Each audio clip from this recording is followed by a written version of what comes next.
I woke up to the sound of machines beeping and the taste of metal in my mouth, staring at a hospital ceiling that didn't feel real yet.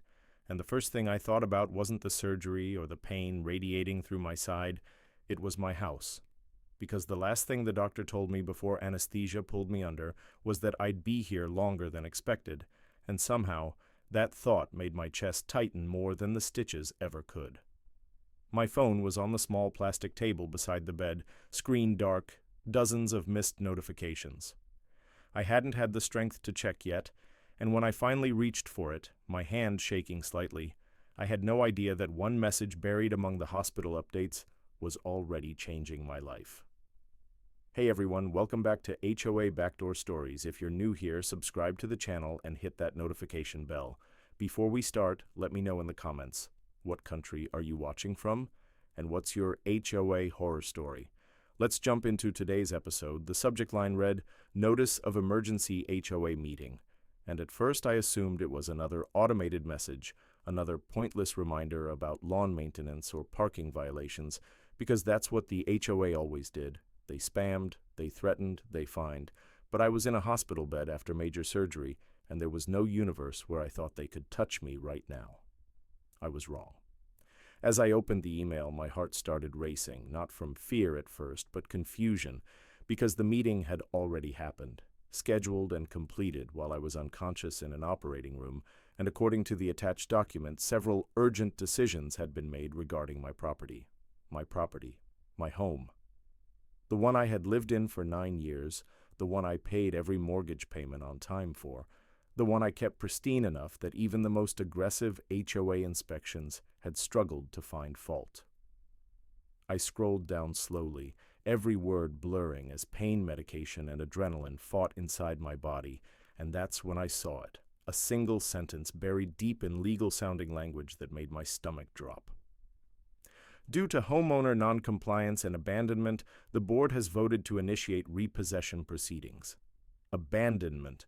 That word echoed in my head like a bad joke. I was in a hospital bed, hooked up to IVs, barely able to sit up without help, and they were calling it abandonment. I reread it again and again, convinced I was misunderstanding something, but the more I read, the clearer it became.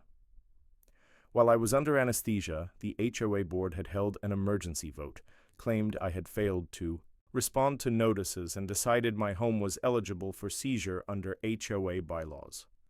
My breathing became shallow. A nurse noticed my vitals spiking and asked if I was okay, and all I could do was nod while my mind spiraled.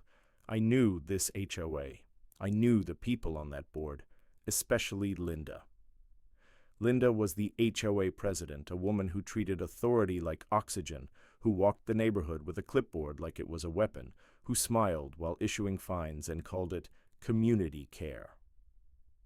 We'd clashed before, small things at first, a trash bin placed an hour early, a garden decoration she said violated color guidelines, but nothing major, nothing that justified this. I scrolled further and saw her name stamped at the bottom of the document, President Linda R. Morrison. My chest burned with a mix of anger and disbelief because this wasn't enforcement, this was revenge. I remembered the last conversation we had standing in my driveway while she told me my porch light was non-compliant, and I had laughed, actually laughed, and told her to show me the rule. She never forgave that. I hadn't realized how far she was willing to go. I tried calling the HOA office immediately, but it went straight to voicemail. I tried Linda's number, the one she once insisted everyone save for emergencies. No answer. I sent an email, short and direct, explaining I was hospitalized, attaching proof, demanding clarification. No response. Every minute felt heavier than the last because the document mentioned timelines, deadlines that didn't pause for medical emergencies, legal steps already in motion. I imagined strangers walking through my home, tagging it, photographing it, preparing it for something that felt impossible, and the helplessness crushed me harder than the surgery ever could. The nurse came back with medication, asked me to rest, but how do you rest when someone is trying to take your home while you're trapped in a hospital bed? I closed my eyes, memories flooding in, my first night in that house, sitting on the living room floor eating takeout because I didn't own furniture yet, the backyard barbecues, the quiet mornings with coffee on the porch, and the rage built slowly, replacing the fear. This wasn't a misunderstanding. This was calculated. Someone had seen my absence as an opportunity, and they moved fast, faster than I ever thought possible. I forced myself to breathe, to think, because panic wouldn't save my house, but clarity might. I scrolled back to the top of the email and noticed something I missed before, the meeting attendance list. Names I recognized, board members who nodded along to whatever Linda said, but also one name that surprised me, the HOA's legal consultant, present for an emergency vote about my property. That meant this wasn't just bullying, it was planned, structured, and intentional. They thought I wouldn't fight back. They thought being in a hospital bed meant I was powerless. I stared at the ceiling again, the beeping machines fading into the background, and made myself a promise right there, stitched, medicated, and furious. They picked the wrong moment to try this, because the moment I got out of that hospital, I wasn't just coming home. I was coming for every lie, every loophole, and every signature they used against me, and Linda had no idea what was coming next. By the second night in the hospital, sleep stopped feeling natural. Every time I closed my eyes, my mind replayed that email, the word abandonment burning itself deeper into my thoughts. And when the pain meds wore off enough for my head to clear, anger replaced the fear completely. I requested my laptop the next morning, ignoring the nurse's raised eyebrow when I told her I needed it for something urgent, because trying to explain that an HOA was attempting to seize my home while I was hospitalized sounded unreal even to me. As soon as the screen lit up, I pulled up every HOA document I had ever saved: bylaws, amendments, meeting minutes, violation notices, all the boring paperwork I'd kept over the years because something about Linda always made me uneasy. I remembered how she spoke during meetings, how she'd rush votes, how she'd summarize rules instead of reading them word for word, and how no one ever challenged her because it was easier not to. I started with the section they referenced in the email, the clause about abandonment, and within minutes I realized something was off. The rule clearly stated that abandonment applied only when a homeowner had been unreachable for over 90 days, with no proof of occupancy, no utilities in use, and no active communication, none of which applied to me. My utilities were active, my bills were paid, and I had emailed the HOA just 2 weeks before surgery about a minor exterior repair. They knew exactly where I was, which meant they hadn't misunderstood the rule, they had twisted it.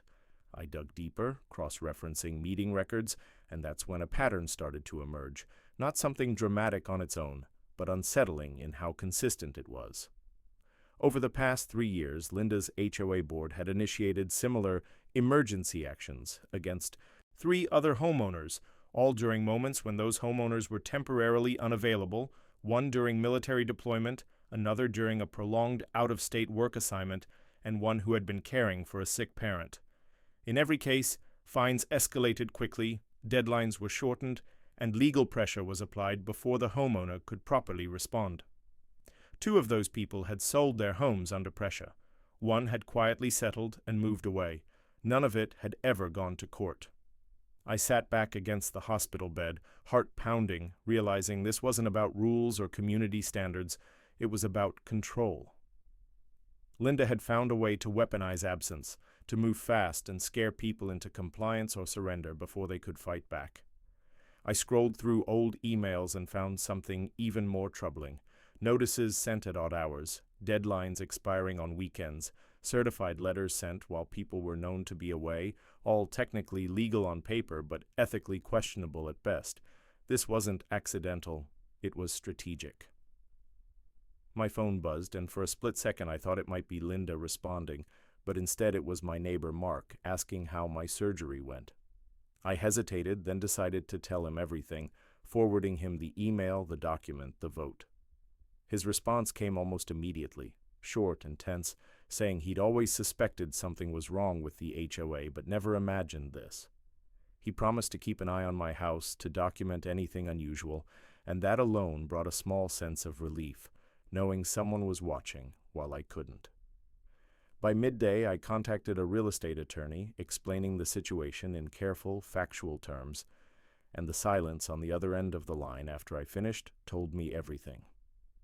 When he finally spoke, he said something that sent a chill through me, that HOAs sometimes rely on intimidation because most homeowners don't have the energy, money, or knowledge to fight back, especially when they're vulnerable. He agreed to review the documents but warned me that timing would matter because once certain steps were taken, reversing them became more complicated. That word again. Timing. The thing Linda had exploited perfectly. As if summoned by the thought, my phone rang, and this time it was the HOA office. I answered immediately, keeping my voice calm, despite the anger boiling under the surface. The administrator on the line spoke in a rehearsed tone, repeating phrases from the email, emphasizing that the board had acted within its authority, and when I informed her that I was hospitalized and had proof, she paused, then said the decision had already been made.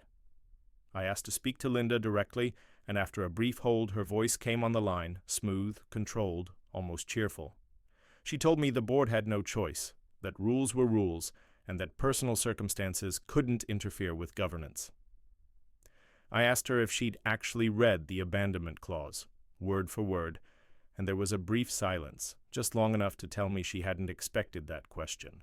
She deflected, saying legal counsel was present, that everything was in order, and suggested I focus on my recovery instead of stressing myself. That was the moment something in me hardened completely. I told her calmly that I would be contesting the vote, that I had legal representation, and that any further action against my property would be documented. Her tone changed instantly, the warmth gone, replaced by something sharp and irritated, and she warned me that fighting the HOA would only make things worse. After the call ended, my hands shook, not from fear but from adrenaline because I could hear it now, the cracks in her confidence. That afternoon, Mark sent me photos, a black sedan parked down the street from my house, 2 people walking the perimeter, taking notes, and even though it made my stomach twist, it also confirmed my suspicions. They were moving faster, trying to lock things in before I could stop them. I forwarded everything to my attorney, every photo, every email, every call log, and as the sun set outside my hospital window, I realized this was no longer just about saving my home. This was about exposing a system that thrived on people being too sick, too busy, or too scared to fight back. And as exhausted as I was, one thing was clear. Linda had underestimated how dangerous it was to push someone who had nothing left to lose but time. By the time I was discharged from the hospital, I had learned how to sit with pain without letting it control me, because fear had become a luxury I couldn't afford anymore. The ride home felt unreal, every street too familiar, and yet charged with tension, and when my house finally came into view, my chest tightened again. Not because it was damaged, but because it looked untouched, silent, like it was waiting. Mark met me in the driveway before I could even get out of the car, his voice low as he told me what I already suspected, that the HOA representatives had been by twice while I was gone, photographing the exterior, peering over the fence, making notes like they already owned the place. I thanked him, promised I'd update him soon, and stepped inside my home, breathing in that familiar scent of wood and dust and memories, grounding myself in the reality that this place was still mine. No matter what Linda's paperwork said, I didn't unpack, didn't sit down, didn't even take off my jacket because my phone buzzed the moment I crossed the threshold. An email from my attorney marked urgent. He had reviewed the bylaws in detail, compared them to state statutes, and found something that made my pulse spike, a procedural requirement the HOA had ignored completely. According to the rules, any vote initiating repossession proceedings required certified notice delivered to the homeowner at least 15 days prior to the meeting, unless the property was deemed an immediate safety hazard, which mine was not. They hadn't sent certified notice. They couldn't have, because I would have received it. That meant the vote itself was invalid. It wasn't a gray area or a technicality, it was a clear violation. My attorney had already drafted a formal response, a cease and desist letter addressed to the HOA board, outlining their failure to follow procedure and warning them of legal consequences if they continued. He asked for my approval to send it immediately, and I didn't hesitate. As soon as I gave the go-ahead, something shifted inside me. a sense of control returning after days of helplessness. But the story didn't stop there.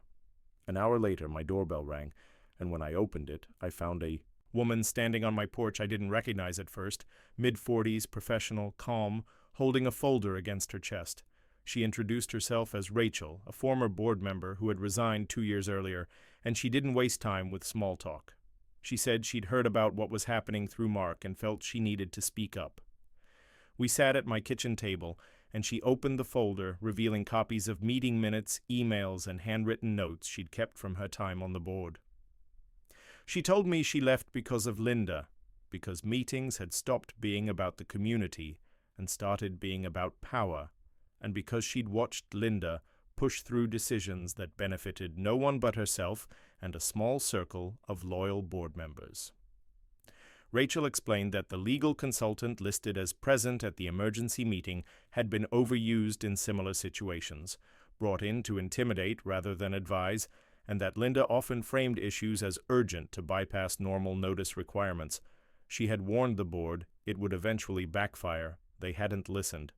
As she spoke, pieces fell into place, the rushed votes, the selective enforcement, the pattern I'd seen in the documents, and suddenly I wasn't just reacting, I was understanding the system I was up against. Rachel handed me one final document, an email chain where Linda explicitly discussed moving quickly against another homeowner before they had time to get a lawyer. My hands trembled as I read it, because this wasn't interpretation anymore. It was intent. I forwarded everything to my attorney immediately, and his response came back with a single sentence that made me exhale for the first time in days. This changes the game. That evening, the cease and desist letter was delivered electronically and by courier to the HOA office, and within hours my phone rang again. It was Linda. Her voice was tight, controlled, stripped of its usual confidence, and she accused me of escalating things unnecessarily, of misrepresenting facts, of dragging outsiders into internal matters. I listened without interrupting, letting her talk herself into corners, and when she finally paused, I told her calmly that the vote was invalid, that her failure to follow procedure exposed the HOA to legal risk, and that any further action against my property would be considered retaliation.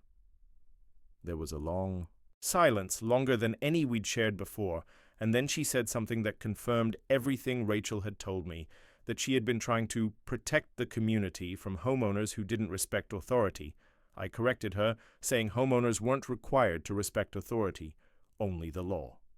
She ended the call abruptly. Over the next few days, tension hung over the neighborhood like a storm cloud. Emails from the HOA slowed, then stopped. The black sedan disappeared. Mark reported no further activity around my house, and then, late on a Friday afternoon, an official notice arrived, this time properly delivered, stating that the board had voted to suspend all actions related to my property, pending further review. It wasn't an apology, but it was a retreat. My attorney advised me not to celebrate yet because suspensions could be reversed, and Linda wasn't the type to let go easily. Rachel stayed in touch, offering to testify if needed, and quietly encouraging other homeowners to speak up about their experiences. For the first time since the surgery, I slept through the night, not because the fight was over, but because I knew I wasn't alone anymore. The HOA had made a move while I was vulnerable, expecting silence, and instead they had triggered something far bigger than they anticipated, a chain reaction of scrutiny and resistance that was just beginning. And as much as Linda tried to project control, I could feel it now, the balance shifting, because power built on shortcuts and fear never survives exposure, and the moment the light hits it, everything changes. The Monday after the temporary suspension, I woke up with a sense of cautious optimism, knowing that Linda and her board had been forced to pause, but also aware that in her mind retreat was temporary and strategy would follow quickly. I checked my phone, emails, and even the voicemail just in case, and sure enough, by late morning, a new email appeared from the HOA office with the subject line, "Special Board Meeting, Urgent Review." My heart sank, not because I wasn't prepared, but because the wording screamed calculated urgency, the kind designed to pressure homeowners into stress-induced mistakes. I forwarded the email to my attorney immediately, who read it quickly and frowned, noting that while the notice met formal timing requirements this time, the language was intentionally vague, implying potential violations that had never been raised before. I reviewed the attachments with him over a video call, every word meticulously analyzed, and the pattern became obvious. Linda was attempting a multi-step legal trap, hoping that by overwhelming me with allegations and procedural deadlines, she could push me into accepting a settlement or abandoning my home entirely. I took a deep breath, reminding myself that knowledge was my only weapon, because anger alone wouldn't win this. Mark called while I was on the call with my attorney, voice tense but steady, saying he had seen several unfamiliar people around the neighborhood, note-taking, pacing in front of other homes, clearly watching for HOA activity, perhaps trying to intimidate others into compliance. I nodded silently, already aware that the psychological pressure was part of Linda's plan, and decided to make my move before she could escalate. My attorney drafted a comprehensive response outlining my compliance, highlighting the procedural errors in previous votes and requesting a formal in-person hearing where evidence could be presented, insisting that any further action without such a hearing would constitute illegal retaliation. He recommended we involve a neutral mediator if possible, and also suggested documenting every interaction meticulously, including photographs, emails, and witness statements. By mid-afternoon, I had compiled a binder of every relevant document, emails, letters, notices, and photographs Mark had taken over the previous weeks and even organized a timeline of Linda's actions based on Rachel's information and my own records, highlighting the pattern of targeted moves against homeowners who were temporarily unavailable. With the binder in hand, I called Rachel to inform her of the upcoming hearing and ask if she was willing to testify. Her voice was resolute when she agreed, and she suggested inviting another former board member she trusted to provide additional context on Linda's repeated misuse of emergency votes. I spent the rest of the evening preparing notes, rehearsing clear, concise explanations for each accusation the board could throw at me, and visualizing the entire process so I wouldn't be caught off guard.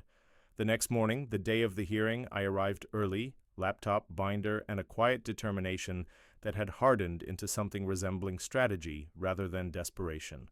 The boardroom was tense, the air thick with the scent of varnished wood and the faint metallic undertone of authority. Linda arrived last, her confident smile slightly diminished, eyes scanning the room as if daring anyone to challenge her. My attorney led the opening, explaining our position, the documented violations, and requesting that the board acknowledge the procedural errors of the emergency vote.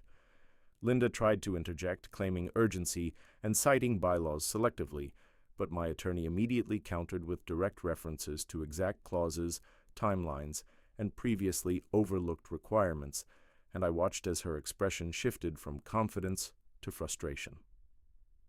Rachel was called to the stand, presenting her first-hand account of previous board decisions, noting patterns of intimidation and the misuse of emergency powers, and even the other former member provided corroborating statements, each one chipping away at the authority Linda had wielded with impunity for years. The board members shifted uncomfortably, papers rustling, some avoiding eye contact, realizing that their usual tactics of rushing votes and intimidating homeowners were no longer effective. Questions were raised by a few members who had remained quiet during previous votes, and they seemed surprised at how well prepared and factual my documentation was. Linda attempted a final push, referencing a minor exterior detail of my property, claiming it as a violation that justified renewed action. But my attorney presented photographic evidence, noting the HOA's own inspection records, proving compliance and highlighting the contradiction in her statements. By the time the hearing ended, the atmosphere had shifted completely. What had started as a room designed to pressure me had turned into a forum where Linda's credibility was under scrutiny. The board voted, not unanimously but decisively, to cancel all proceedings initiated during my hospitalization and to schedule a review of emergency procedures to prevent future misuse. I felt a wave of relief, tempered by the knowledge that Linda might still try subtle retaliatory measures. But for the first time in weeks, I felt in control again. Rachel and the other former board members stayed afterward, offering guidance on ongoing documentation and encouraging me to share my experience with other homeowners. to make sure the lessons I had learned wouldn't be repeated. Mark, standing in the hallway outside, gave me a knowing nod, and I finally allowed myself a small smile, realizing that our collective vigilance, preparation, and insistence on following proper procedure had turned what felt like a hopeless situation into a victory. As I drove home that evening, the streets familiar yet charged with tension, I thought about Linda's miscalculations, about the power of meticulous preparation, and about how easily people in positions of authority can assume compliance equals consent. My home, my sanctuary, had been defended not through brute force, but through clarity, law, and documentation, and while I knew the HOA might test boundaries in the future, I had proven that even when vulnerable, careful action could neutralize threats and turn an attack into a lesson for everyone involved. The sun was setting, casting golden light across the lawn, and for the first time since the ordeal began, I allowed myself to breathe freely, knowing that the board's attempt to manipulate, intimidate, and take my home had failed, and that I had gained not only a reprieve but insight into the mechanisms of power, a story I would carry forward to ensure that no one else in my community would be subjected to the same tactics without resistance.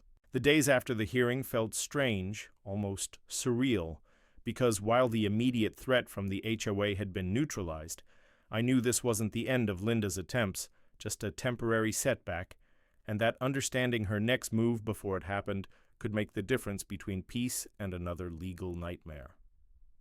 I spent the morning reviewing every email, letter, and notice I had received from the HOA over the past 3 years, cross-referencing dates, times, and recipients, looking for inconsistencies or patterns that could reveal further weaknesses, and the more I dug, the more the picture became clear.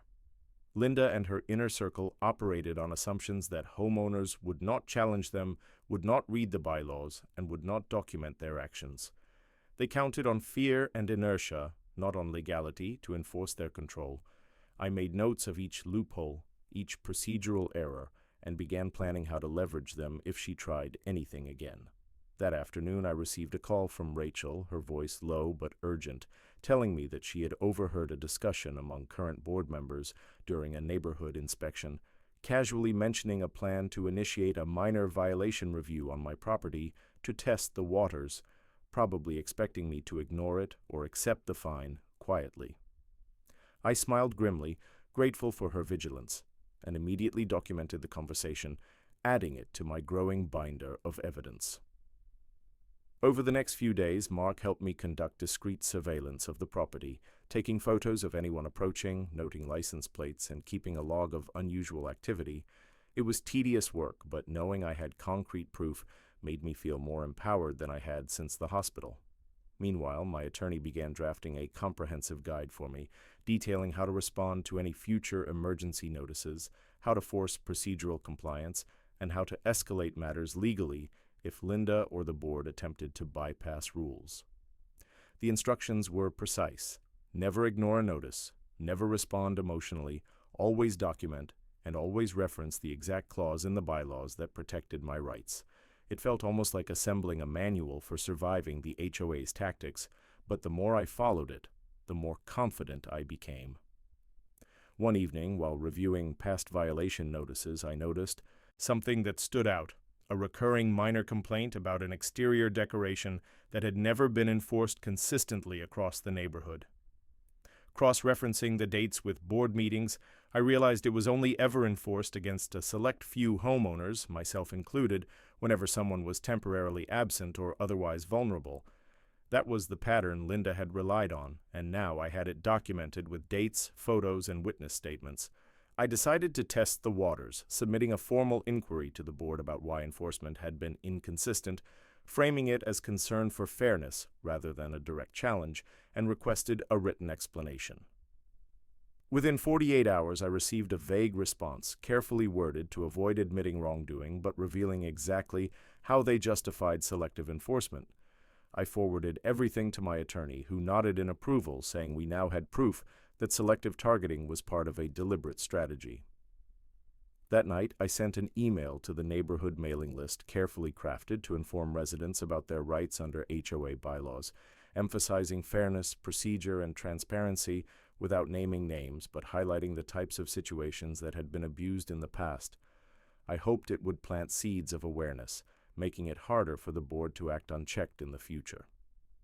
The next morning, I was surprised to find messages from several neighbors thanking me for the information, sharing their own experiences with minor harassment, fines, and unexplained votes. Some even offered to provide statements or evidence quietly but collectively, building a network of vigilance that Linda had not anticipated. By midweek, I received another notice from the HOA, this time concerning a minor landscaping issue, which could have been a pretext for renewed harassment, but I remained calm, following every step outlined in my attorney's manual. Documented the notice, photographed the property, referenced the exact bylaws confirming compliance, and sent a measured, professional response insisting on adherence to procedure. The board's reaction was telling. They did not escalate, and I knew from Rachel that Linda had tried to pressure members to approve emergency actions, only to be met with resistance from those who realized we were prepared. I felt a sense of quiet triumph, not arrogance, but the satisfaction of turning what had been a position of vulnerability into one of strategic control. That weekend, Mark and I reviewed all accumulated evidence, organizing it into folders by category: procedural violations, selective enforcement, emergency vote misuse, witness statements, and chronological events. It became clear that we now had a full picture of the HOA's weaknesses and, more importantly, leverage. I realized that knowledge and preparation had transformed the dynamics entirely.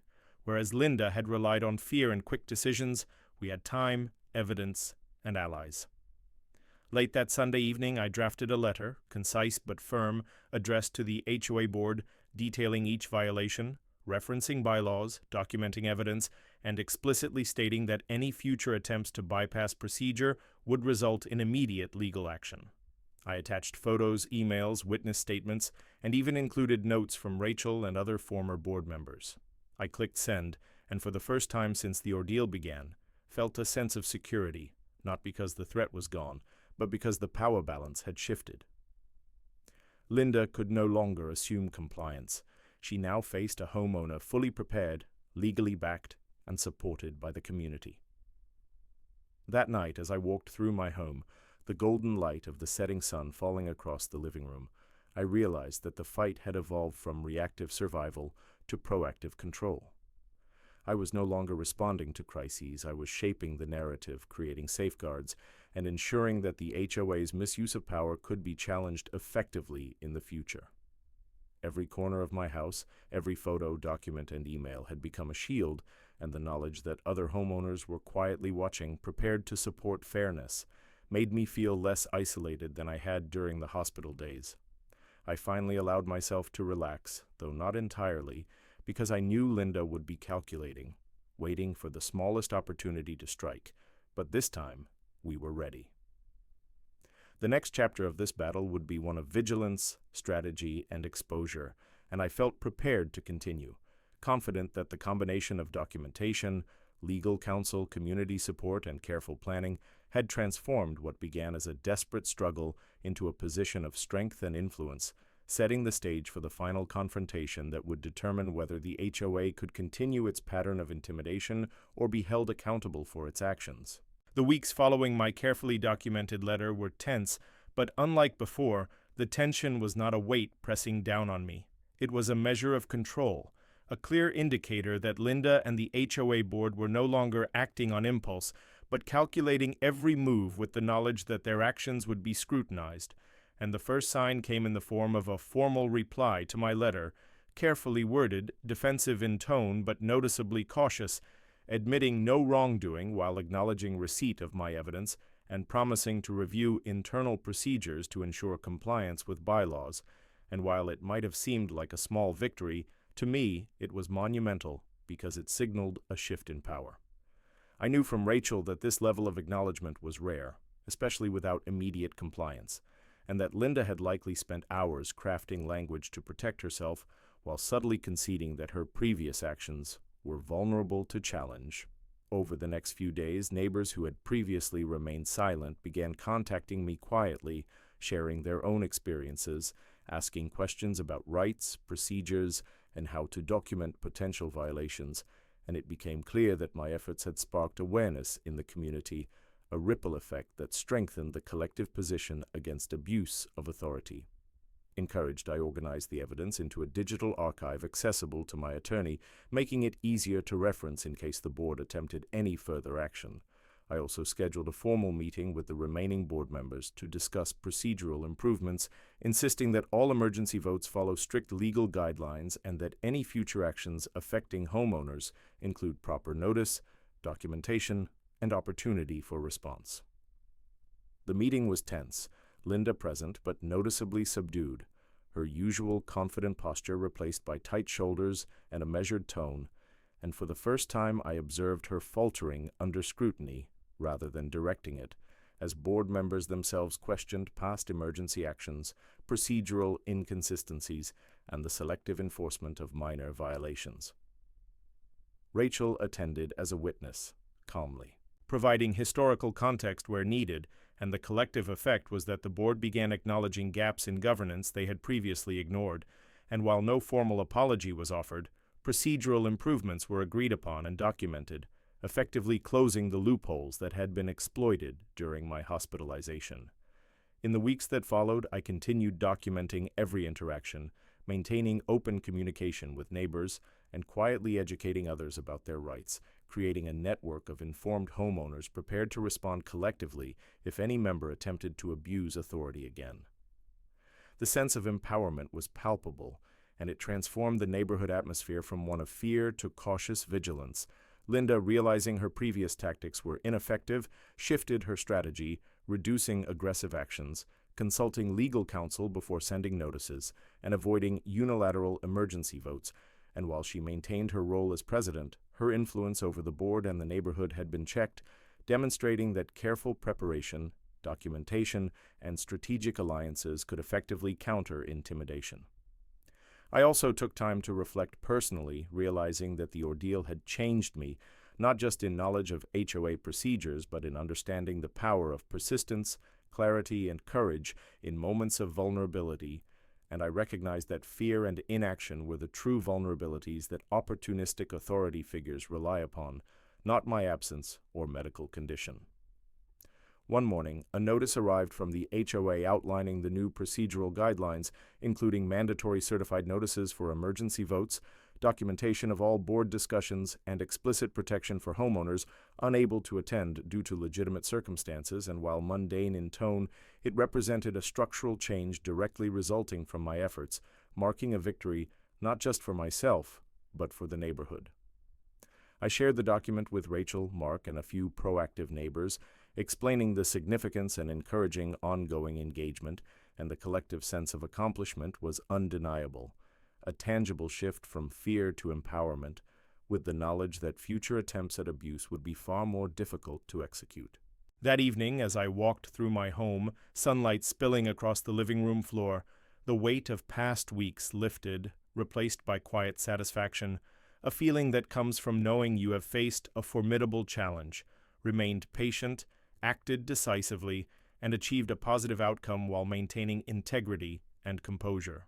I thought back to the hospital bed, the moment I first read that email declaring my home subject to repossession, and marveled at the journey from helplessness to strategic control, realizing that even the most calculated attempts at intimidation could be countered when preparation, knowledge, legal guidance, and community support converge.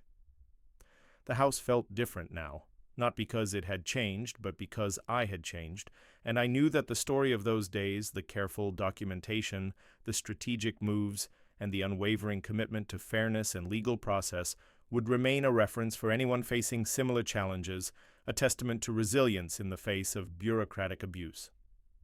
As dusk settled, the golden light illuminating the familiar corners of the living room, I allowed myself a moment of peace, confident that my home, my sanctuary, was secure, that lessons had been learned by both sides, and that vigilance, preparation, and courage had prevailed, leaving a neighborhood better informed, a community more empowered, and a personal sense of accomplishment that no document, vote, or threat could ever take away, a story completed not with vengeance, but with justice, clarity, and enduring strength. Thanks so much for watching. Let me know in the comments where you're watching from. Don't forget to like, subscribe, and hit the notification bell. See you in the next episode.